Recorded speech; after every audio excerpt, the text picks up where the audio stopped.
especialista Muriel Ramírez, epidemióloga, especialista en salud pública, con la que queremos conversar esta mañana sobre, por supuesto, esta nueva, no sé si llamarle nueva ola, porque rebrote, en realidad nunca bajamos tanto, ¿no, Muriel?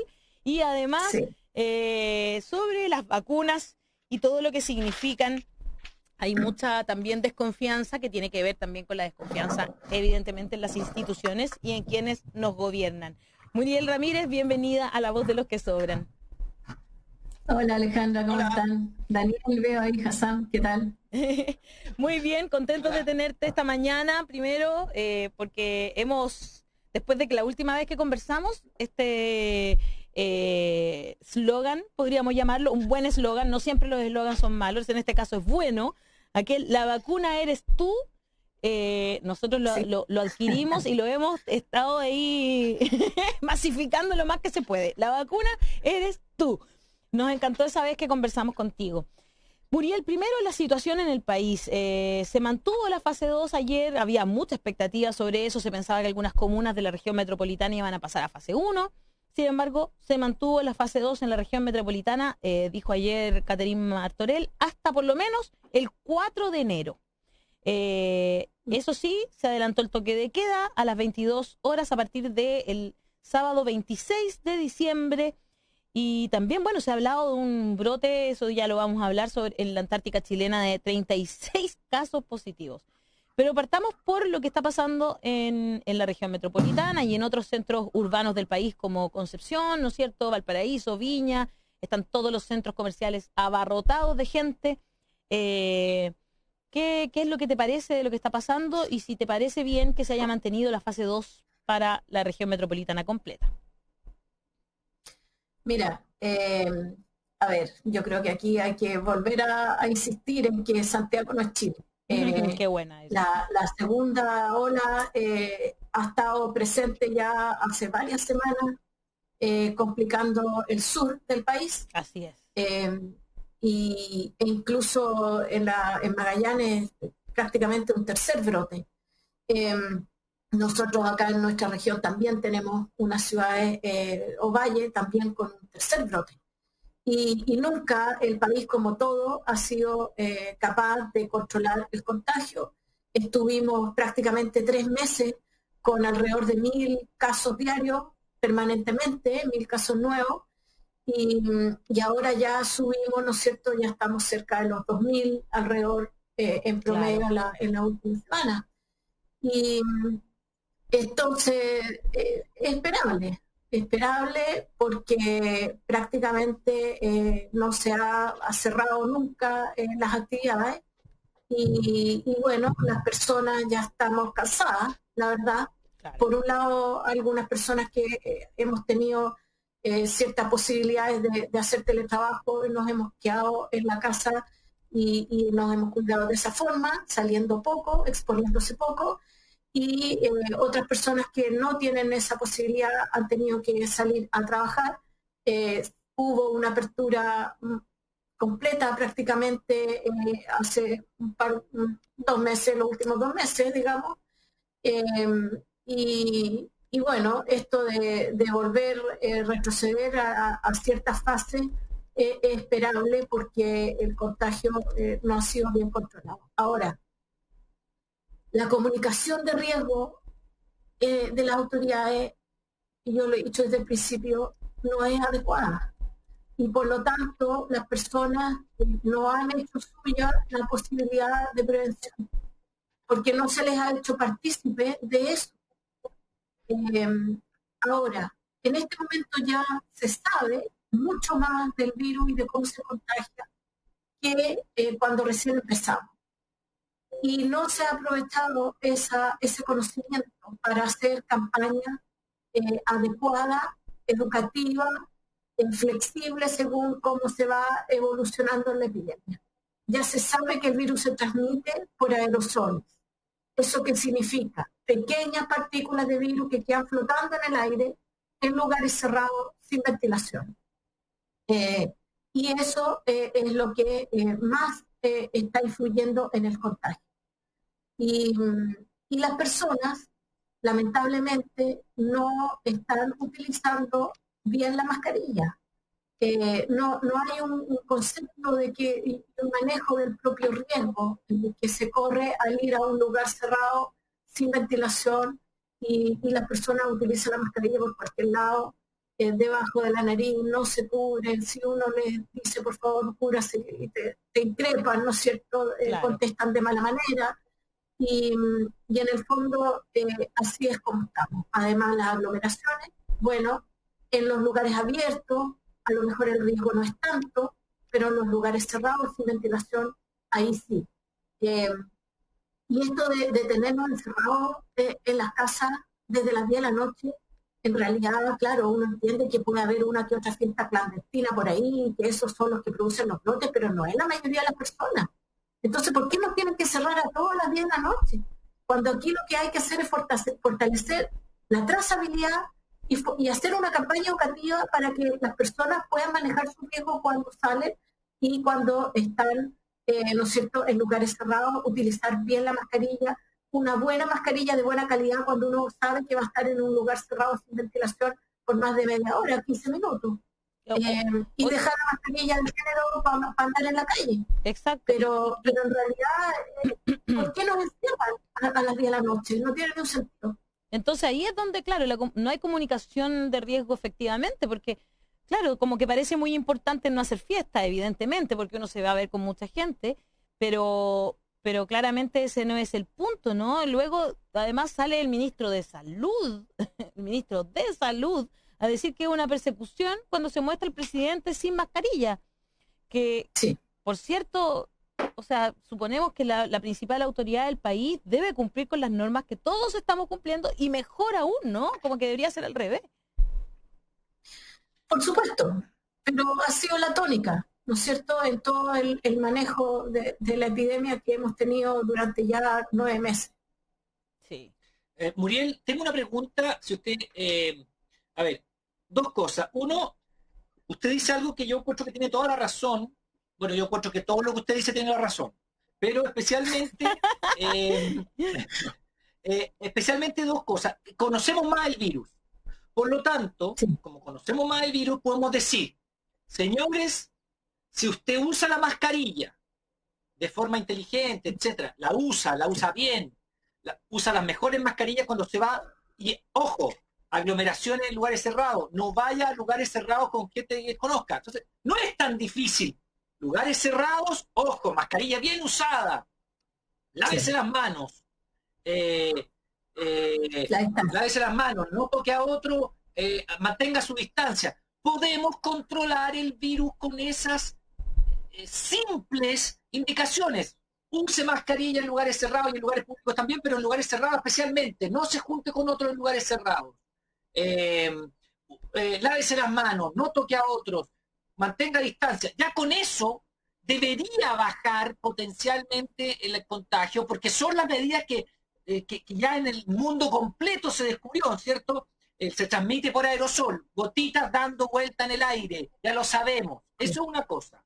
Eso es la indicación a la gente. Y la segunda es, bueno, las campañas, o sea, y eso a través de campañas educativas, o sea, machacar en televisión todo el santo día, ese tipo de cosas. Voy a decir la palabra, pero no. En radio, en televisión, es que perdóneme, Muriel, pero yo creo que ahí tenemos un elemento. O sea, si en la televisión se machacara todo el día, use mascarilla, no ingresa a lugares cerrados sin una mascarilla de mejor calidad, trate de andar siempre en lugares públicos, lávese las manos todo el día, ande con su cosito para las manos, no se toque, etcétera. Eso como comunicación de riesgo, campaña educativa, con eso bajaría mucho. Y lo segundo que tiene que hacer el Estado es la trazabilidad, que usted siempre lo ha explicado, ¿no?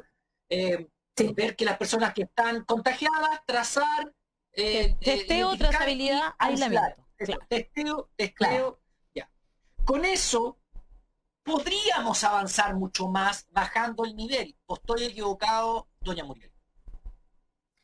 Así es, podríamos bajar el nivel de contagio, pero si se hicieran las cosas bien hechas. Respecto de la trazabilidad, por ejemplo, en los países que se hace una buena trazabilidad se pueden encontrar hasta 10 contactos o más 12 contactos por cada caso positivo.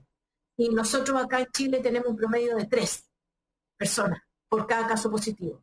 En las comunas que lo están haciendo con un esfuerzo real de los equipos de salud de atención primaria, están encontrando hasta 5 personas, contactos por caso positivo. Pero nunca llegamos a los 10 de los otros países que lo han hecho bien. ¿Y qué significa cuando yo digo el esfuerzo de las comunas? Está, por ejemplo, el ejemplo de la comuna de Renca, el ejemplo a lo mejor de algunas comunas rurales en los cuales es más fácil encontrar a los contactos. Claro. Han puesto recursos propios para eso. El Ministerio de Salud no ha reforzado la trazabilidad. Sigue con la estrategia de los ventiladores y las camas UCI, que en este momento, si esto no se controla bien, realmente puede haber un colapso, porque como ya lo han dicho varias personas, estamos con un nivel de ocupación alta en las regiones también, y por lo tanto ya no va a ser posible derivar a pacientes desde la región metropolitana hacia otras regiones como se hizo en la primera ola, digamos, durante mayo, junio, julio, etc. Claro. ¿Usted, en su opinión, esto del espacio riesgo era útil, servía, se podía usar para algo mejor? No, pero es que si ella es la experta, pues si dejémonos de cosas, sí. Hay que hacerla... Obvio. Podría haberse utilizado bien como, por ejemplo, residencia sanitaria, o podría haberse utilizado para hospitalizaciones de tipo de complejidad baja, para despejar hospitales de patologías no COVID, claro. Por ejemplo. Podría. Que eso en realidad es lo más adecuado, porque si hubiésemos tenido muchos pacientes ahí COVID positivo, el contagio se propaga mucho más dentro de ese lugar porque no tiene las condiciones de ventilación adecuadas, y aunque hubiese distancia entre cama y cama, si ya se sabe que se transmite por aerosoles, habría sido un foco importante a lo mejor de contagio. Pero sí se podría haber utilizado para despejar, ¿no es cierto?, salas de hospitalización de complejidad mediana, de manejo de pacientes no quirúrgicos, por ejemplo, en ese lugar. Estaba viendo todas las notas más leídas en este momento en La Voz de los que Sobran.cl, tienen que ver justamente con aglomeraciones, con el mal comportamiento de la gente, ¿no? Como que se le echa mucho la culpa a las personas. Bueno, hay algunos que sí, por ejemplo, hay un video de una graduación ABC1 en Reñaca con bengalas, fuegos artificiales y todos dando vueltas por ahí, ¿no es cierto? Ya. Está el alcalde Alessandri que dice que sobre las aglomeraciones que en Meix falta Estado. Y está Matei que por las filas en Costanera Center dice, muchos no se atreven a ir a trabajar, sin embargo van al mall. Y Julio César Rodríguez dice, Chile está fuera de control, pareciera que no hay pandemia. Me parece que es cierto, o sea, en el diagnóstico, digamos, yo que me muevo harto por la calle porque tengo que salir de mi casa, sí, veo eso, digamos, bien fuera de control, pero no sé si puedo culpar a las personas. Es tan confuso todo. Yo ayer estaba esperando justamente esta conferencia de prensa para saber cuáles eran las medidas y pareciera como que trataban de como calmar a la gente, ¿no? Como, no se preocupen, se van a poder juntar igual. No vamos a cambiar de fase hasta que pase la Navidad, ¿no? Y sí, vamos a poner restricciones para la fiesta en Año Nuevo. Como que, no sé, no siento, todavía no siento eso que es como dices tú, como poner a la gente como de nuestra parte, para que todos seamos la vacuna, ¿no es cierto? Y solo estamos pensando, y los mensajes del presidente tienen que ver con la vacuna. Y la vacuna no va a ser tan inmediata ni tan pronto, ¿no, Muriel? No va a ser. Imagínense que para poder controlar, digamos, de alguna manera la epidemia, habría que vacunar a más del 70-80% de la población. Son millones de dosis, multiplicada por 2, porque cada una de las personas requiere 2 inoculaciones, 2 dosis, por un lado. Por otro lado, además, hay vacunas que tienen ciertas complicaciones, que lo podemos profundizar ahí, pero esto va a ser paulatino. Probablemente recién a final del próximo año vamos a tener a todas las personas vacunadas, las que se requieren. Entonces, ¿eso qué significa? Que durante todo el próximo año hay que mantener las medidas personales, individuales, de sanitarias de trazabilidad, obviamente. Esto de las cuarentenas ya poblacionales, ¿no es cierto?, que son medidas ya más públicas, se ve que no es efectivo, ¿ya? Se usó bien usada en algunos países, en Chile se usó mal usada. Y eso significa, porque vimos que la movilidad no se redujo, que las cosas siguieron abiertas, que los permisos colectivos, que la gente sigue yendo a trabajar sin medidas adecuadas en los lugares de trabajo, porque ese es otro punto. Entonces, obviamente hay una situación de cansancio y de agotamiento con esa medida poblacional y por lo tanto ya no sirve. Y lo que tiene que servir es la trazabilidad, vuelvo a insistir, y las medidas individuales, que cada uno tiene que hacerse cargo y partícipe de la propia prevención y de manejar su riesgo. Pero sin una buena comunicación, eso no se puede lograr. Yo tengo una pregunta, Muriel, relacionada precisamente con el tema de personal, de los cuidados individuales que hace la persona. Porque usted tiene mucha experiencia, ¿cierto?, en el control de pandemias en África, en Asia Central, y parece que estamos enfrentando un tema cultural casi, porque si uno ve los países que tienen más éxito con el control de la pandemia son todos de Asia Oriental, y hay una cultura de usar la mascarilla precisamente por la densidad poblacional, porque viven azotados por olas de epidemias de ese tipo. Pero cosas que me sorprenden, por ejemplo, que han hecho tan poco en las cosas que a primera vista parecerían como más importantes para controlar la pandemia, como el tema del metro. En Japón mantienen abiertos los metros y los servicios de salud dicen que no es un problema usar el metro. Pero supongo que eso es porque tienen condiciones muy distintas en términos de la ventilación de los espacios. Lo mismo con el uso de mascarillas y las distancias se pueden mantener abiertos. De la misma forma encuentro insólito que cierran los parques acá. Yo no estoy que los parques son los espacios con un menor riesgo de contagio, mientras que están abiertos los parques. Entonces, ¿se podría orientar un poco en por qué en los países asiáticos logran mantener abiertas tantas cosas? ¿Y cuáles son las cosas que deben estar cerrando y no están cerrando acá en Chile?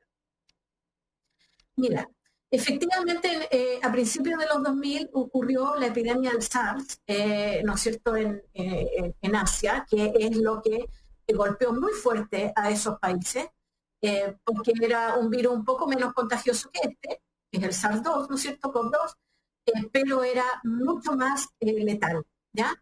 Entonces, ellos, desde ya esos años, 20 años atrás, 15 años atrás, llevan incorporado el uso de la mascarilla, ¿ya?, al andar en esos lugares.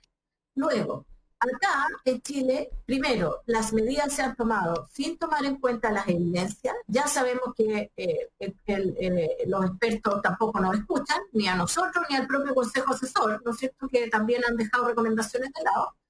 Y efectivamente tampoco tienen una pertinencia local las medidas. Te voy a dar un ejemplo.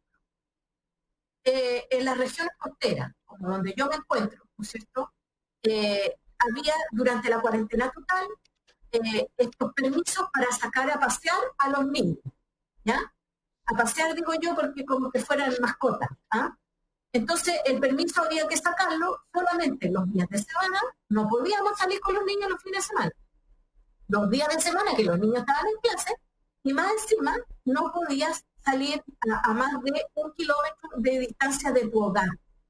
O sea, en los lugares costeros no podíamos ir a la playa, que era donde se puede caminar en un espacio abierto, en que no te encuentres con otra gente de frente, no sé, claro, sin riesgo. Claro. No podíamos hacer eso. Y hay brisa, ¿no? Hay brisa que te va corriendo. Los parques infantiles los cerraron, cuando tampoco hay riesgo ahí en los parques, justamente, porque son lugares abiertos, ¿no es cierto? Y que la gente puede salir sin ningún riesgo, a caminar, a darse una vuelta, a esparcir, a correr, etcétera. A pasear al perro. A pasear al perro, ¿no es cierto? Ahí sí que es a pasear al perro, pero no los niños, que no son mascotas los niños. Y por supuesto, eso significó, ¿no es cierto?, que la gente tiene problemas además, efecto, ¿no es cierto?, de salud mental de estar encerrados. Entonces, ¿qué es lo que ocurre? Que las medidas que se están tomando no tienen base en evidencia y tampoco se han tomado con pertinencia local, territorial. Oiga, Muriel, En términos de la misma por eso cosas bien, que ya están causadas, porque es el anuncio del gobierno, que van a mantener la región metropolitana en fase 2 hasta el próximo año, y están tratando de hacer todo lo posible para no volver a la fase 1 antes de la Navidad. ¿Ya? Mientras tanto, en Inglaterra hubo el tremendo revuelta porque al final han cancelado la Navidad porque han tenido, frente al rebrote de la nueva cepa, más bien tanto en el Reino Unido como en Sudáfrica, de cancelar estas burbujas navideñas que iban a hacer para permitir la junta de las familias.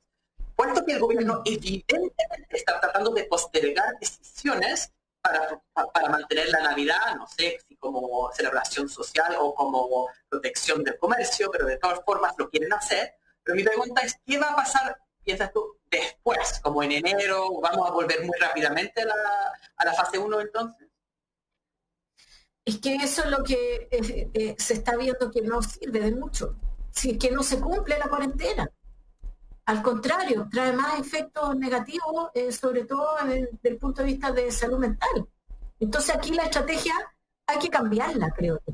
No solo yo creo que hay varios que estamos en eso, ¿ya? Y pensamos que ya esto de las cuarentenas poblacionales totales está medio agotado ese tema. Y lo que hay que hacer es cambiar la estrategia hacia, vuelvo a decir, mayor educación, como una campaña que permita a las personas tomar sus propias decisiones para evaluar qué riesgo tiene de contagiarse o no contagiarse y enfocar el tema además en lo que puede ocurrir si la persona se contagia, si no es un puro resfrío nomás, ¿ya? Hay secuelas que pueden durar hasta meses. Las personas que quedan intubadas, estar en una UTI intubado, ¿no es cierto?, con una ventilación mecánica, en realidad es bastante cruento. Es muy difícil, es muy complicado. Las personas quedan con secuelas respiratorias, horribles, a veces de por vida con fibrosis y del corazón también, por ejemplo, también cardíacas, ¿no es cierto? Y además el virus mismo, al parecer, deja incluso en una persona que tuvo síntomas no muy graves, puede dejar incluso secuelas neurológicas. Se ha visto casos de Parkinson secundarios al coronavirus. Wow. Está descrito. Algunos casos. Yo tengo dos amigas que quedaron muy mal después del COVID, realmente muy mal, y son mucho más jóvenes que yo, tienen 10 o 12 años menos que yo. Y realmente, o sea, a mí me gustaría dar ese mensaje porque leo a muchas personas que no creen en que exista prácticamente el virus. Y la verdad es que, por ejemplo, el otro día iba en el taxi, le voy a hacer un homenaje a un caballero que conocí, que él nos escuchaba todos los días, y además él perdió a una hermana y a su padre de COVID. Y una de sus hijas, por ejemplo, le ha costado mucho terminar la universidad porque quedó muy deprimida con esta situación, ¿no? Y la verdad es que, y tengo estas dos amigas que una no ha podido volver a trabajar desde que tuvo COVID hace 9 meses. O sea, y hay gente joven, y me cuesta mucho hacer entender a los jóvenes, principalmente a los y las jóvenes, que tienen que cuidarse, no solo con el uso de la mascarilla, sino tratar de tener mucho cuidado, como bien tú explicabas, en lugares cerrados, etcétera. Cuesta muchísimo. Yo creo que es un mensaje que no nos tenemos que cansar de entregar, ¿verdad? No porque desconfiemos de las instituciones que nos dan los mensajes, vamos a ser tan lesos para creer que esto no existe. Porque yo tampoco confío en los gobiernos, y también sé que detrás de los laboratorios que están haciendo las vacunas hay unos negocios enormes, gigantescos, ¿no es cierto? Pero eso no significa que, ¿por qué los científicos, por ejemplo, se van a estar prestando para inventar además algo de lo que ya se venía hablando hace tantos años que podía pasar, que era una pandemia de estas características, ¿no, Muriel? Sí, mira, voy a tomar un punto que tú comentaste. Primero, el mensaje desde el principio fue de que esto era un tema de los adultos mayores. Claro. Entonces los jóvenes no le tomaron el peso a eso. Segundo, el promedio de edad de los contagiados desde marzo ha sido de 40 años. No es algo nuevo esto de que tenemos, ha disminuido la edad, ya no es así. Siempre ha sido de baja edad el promedio, y además hay niños, no sé, que han incluso fallecido, más de 60 niños con esta epidemia, ¿ya? Entonces no es un tema solo de los adultos mayores. Luego, en el estudio de prevalencia, en el cual hemos estado trabajando con la Universidad del Desarrollo y con la Universidad de Talca, encontramos que los adultos mayores tienen la menor prevalencia porque al parecer se han cuidado más, y la mayor prevalencia está en las edades adultas jóvenes, ¿ya? Que son los que seguramente salen a trabajar, no han podido hacer teletrabajo, y de eso, un comentario que tú hiciste, los grupos de trabajo que tienen más riesgo es el personal de salud, en primer lugar, y en segundo lugar, los choferes de locomoción colectiva. Nos aparece que son los que tienen mayor riesgo, con mayor prevalencia de haber hecho el coronavirus. Entonces, ¿esto para qué nos sirve? Nos sirve para orientar también lo que puede hacer la futura campaña de vacunación, que me parece muy adecuado que esté enfocado hacia el personal de salud, no solo de las UTI, sino que también debería ser de los servicios de urgencia, porque ellos son los que están en la primera línea de atención. En la UTI ya se sabe que el paciente es COVID, claro, y están con más elementos de protección que en los servicios de urgencia, ¿ya? Por lo tanto, hay que considerar todo ese personal de salud. Hablando de la vacuna, ¿ya? Se va a orientar primero a ese personal, ¿no es cierto? Y luego probablemente a grupos de riesgo, entre los cuales podría ser, ¿no es cierto?, que esta vez utilizara los resultados de un estudio y que se vacunara también preferentemente, además del personal de salud, a la locomoción colectiva, que son el grupo que nos aparece en este estudio como con mayor riesgo también de prevalencia. Qué importante. Y por supuesto a los adultos mayores que están a lo mejor en residencia, ¿ya? Pero para que llegue a la población general la vacuna va a tardar. Entonces hay que insistir en que estas medidas de distancia, uso correcto de la mascarilla, evitar lugares cerrados, etcétera, hay que mantenerla. E incluso, probablemente con la vacuna y con todos vacunados vamos a tener que usar mascarilla por mucho tiempo más. ¿Y por qué lo digo? Porque resulta que la vacuna no se ha demostrado que evite la transmisión. La vacuna, lo que hasta el momento se ha demostrado es que reduce los síntomas, o sea, probablemente va a tener una enfermedad leve, ¿no es cierto?, o asintomática. Como con la influenza. Reduce por esto vía la letalidad, pero no para el contagio. O sea, tú, una persona vacunada, podría ser una infección asintomática que igualmente contagiara a otra persona. Porque eso no lo cachábamos, ¿eh? Uno dice, le llegó la vacuna, nos salvamos. No, la vacuna es para la persona, pero no para el grupo en que uno convive. Oiga, Muriel, dos preguntas. Una, cortita. Una, ¿qué hemos sabido de África? Perdone la pregunta, pero ¿sabe que yo investigo, leo los diarios, no sabemos qué pasa en África? Nada, nadie nos cuenta nada. ¿Qué ha pasado con estos países que siempre están más expuestos? Y segunda pregunta, ¿va de candidata? La segunda la contesto inmediato, no voy, me bajé hace un par de semanas por problemas de desavenencias con el grupo en el que estaba trabajando, así que no voy y me dedicaré a esto, no sé. Pero ¿qué pasa si un partido político la llama, le dice, le doy un cupo independiente? ¿No? Ya, ok. Somos dos, decidimos que he tenido malas experiencias anteriores con los partidos políticos, así que no. Entonces, voy a la otra pregunta. África. Sí. Sudáfrica es el país como más moderno, más adelantado, ¿no es cierto?, más evolucionado, desarrollado dentro de África, y ellos sí han llevado una vigilancia y se sabe, ¿no es cierto?, que tienen también su brote, etcétera, y eso está reportado.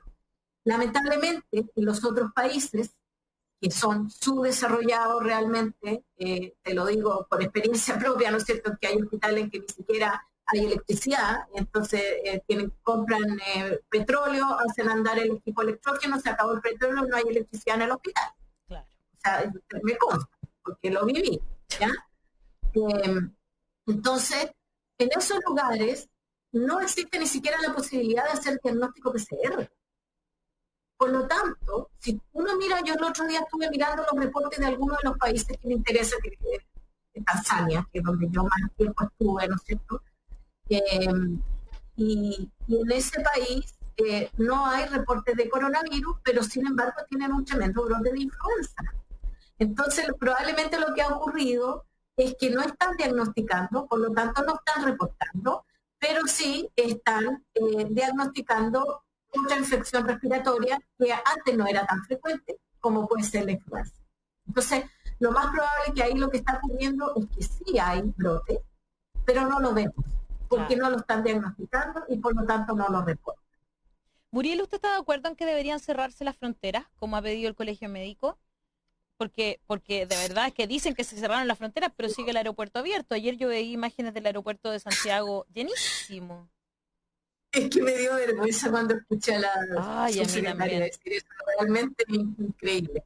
Mira, los países que han controlado bien la epidemia, lo primero que hacen es el cierre de fronteras. Ese es el primer bloque. Antes que todo, claro. Antes que todo. ¿Ya?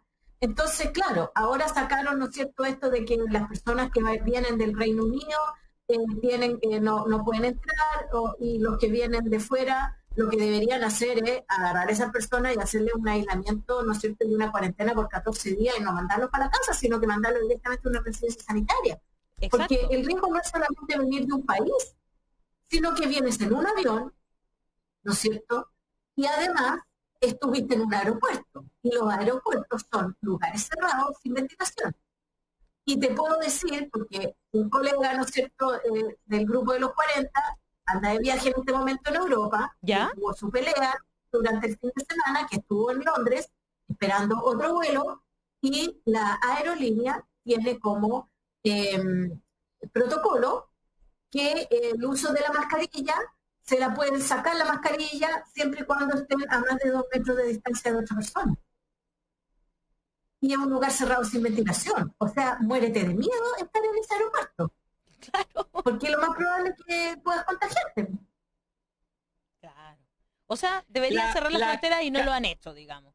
La K95, perdone que es que yo creo que hay que insistir en cosas que las fuentes oficiales no lo hacen. La K95, la mascarilla K95, es más cara, pero efectivamente es más segura, doctora. Sí, efectivamente, es más segura, porque te queda bien ajustada, te la puedes ajustar con el fierrito que trae, claro, ¿no es cierto?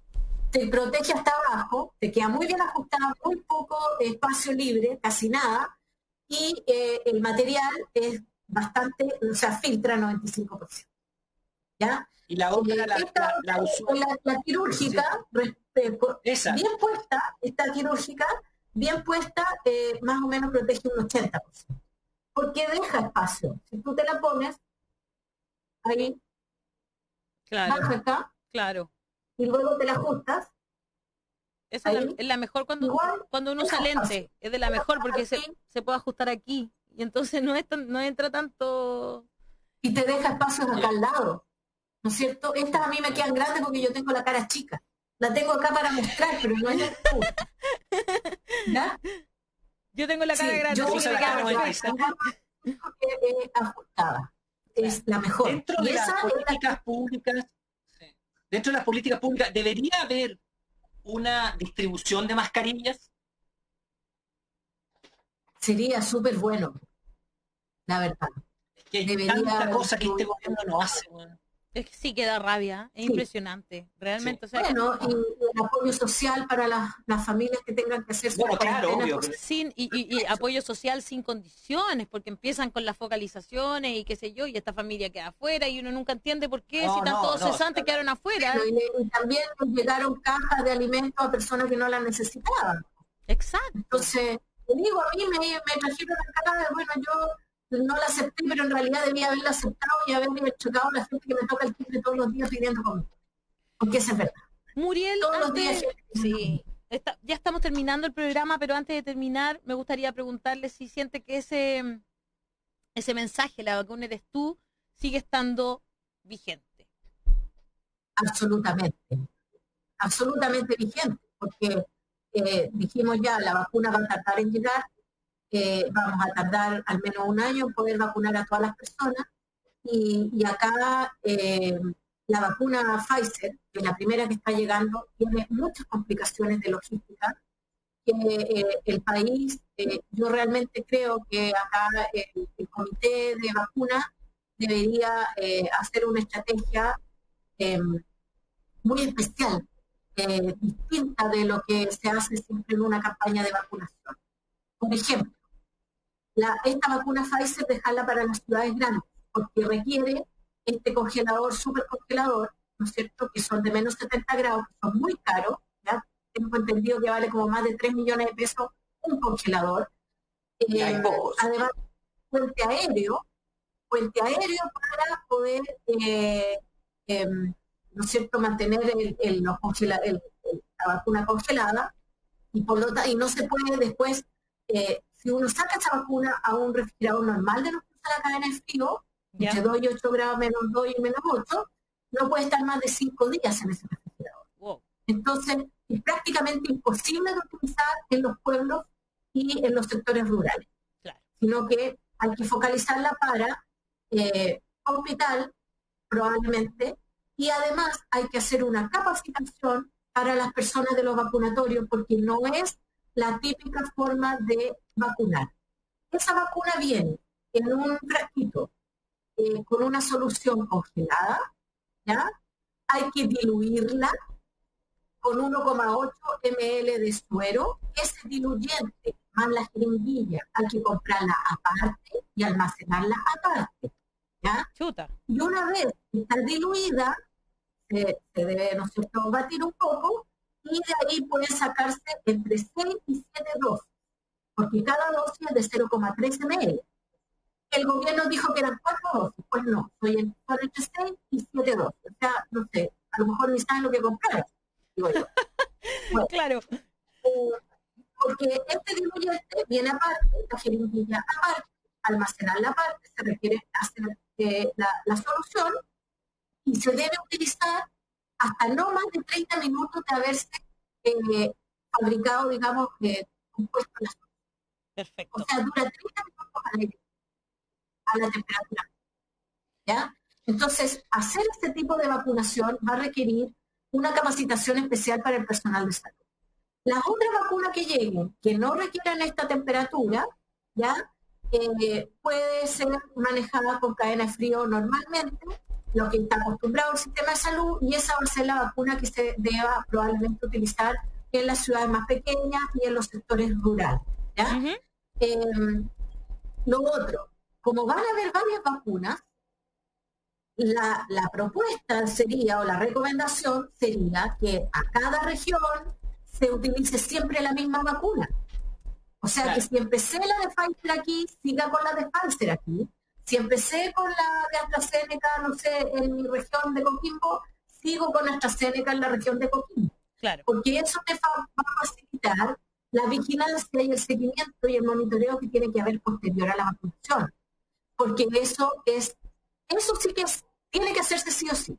Perfecto. Se hace para todas las vacunas, pero esta vez hay que hacerlo rigurosamente. Eso lo lleva el Instituto de Salud Pública, se recogen, ¿no es cierto?, los formularios de seguimiento y monitoreo de vacunación, porque como es una vacuna que ha sido aprobada en fast track, ¿no es cierto?, rápidamente por la emergencia, no han cumplido todo el proceso que cumplen las vacunas normalmente de seguridad, y por lo tanto hay que tener registro sí o sí de efectos adversos. Perfecto. Muriel, entonces, la vacuna de Muriel Ramírez, déjame expresarle mi admiración absoluta. Déjame decir. Gracias, Daniel, pero tengo que terminar. Una vez más expreso mi admiración absoluta a Muriel Ramírez. De mi parte también. Gracias.